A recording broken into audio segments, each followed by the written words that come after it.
हर दिन एक भिखारी दरवाजे के पास आकर भीख मांगता था और घर का मालिक हमेशा घर के बाहर आते ही उसे देखकर फिर जाया करता। कई बार उसके लिए गालियां भी बकता। वो कहता, तू जिंदा ही क्यों है? पूरी जिंदगी ऐसे ही भीख मांगेगा क्या? धरती का बोझ क्यों बना बैठा है?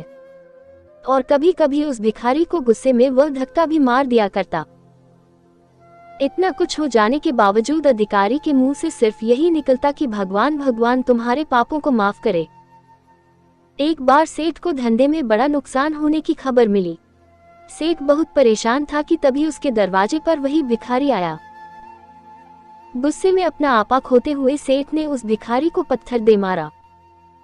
पत्थर लगने के कारण भिखारी का सर फूट गया और उसके सर से खून बहने लगा।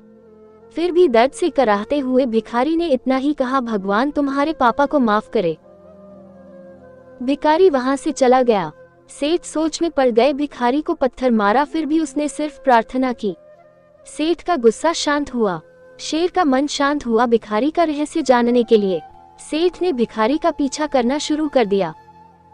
भिखारी जहां जहां जाता सेठ उसके पीछे जाता। सेठ ने देखा कि कोई उसको खाना देता, कोई उसको मारता, कोई अपमानित करता तो कोई गाली देता। लोग भिखारी के साथ चाहे जैसा व्यवहार करते, लेकिन भिखारी सबके लिए एक ही प्रार्थना करता, भगवान तुम्हारे पाप माफ करें। अब रात होने को आई थी। भिखारी अपने घर जाने के लिए लौटा। वो अपने घर पहुंच गया, लेकिन सेठ अब भी उसका पीछा कर ही रहा था। एक पुरानी टूटी हुई खटिया पर एक बूढ़ी औरत लेटी हुई थी, काफी कमजोर और बीमार लग रही थी। वह भिखारी की पत्नी थी। अपने पति को वापस आता देख वह खाट से उठ खड़ी हुई।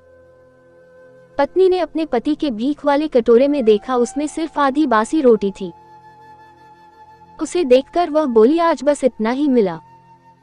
और हाँ, आपके सिर से खून निकल रहा है, ये चोट कैसे लगी? बूढ़ा भिखारी बोला, आज बस इतना ही मिला, किसी ने कुछ दिया ही नहीं।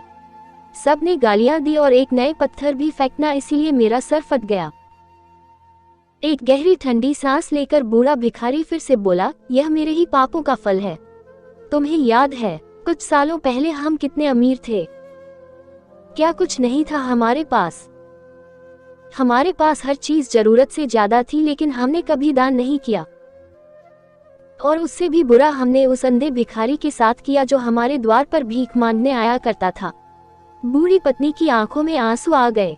वह बोली, हाँ, हम उस बेचारे अंधे के साथ बहुत बुरा करते थे, उसका अपमान करते थे, उसे खाने के लिए रोटी की जगह कागज दिया करते, उसका मजाक उड़ाया करते और कभी कभी मारा भी करते।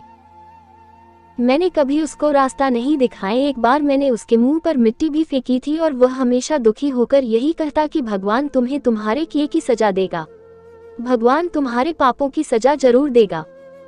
उसका श्राप सच हुआ और हम इस दुख भरी जिंदगी में आ गए। भिखारी बोला, हाँ, उसका श्राप सच हुआ, इसलिए मैं किसी को बददुआ नहीं देता। चाहे कोई मेरे साथ कैसा भी बर्ताव करे, मैं हमेशा उसके लिए प्रार्थना करता हूँ।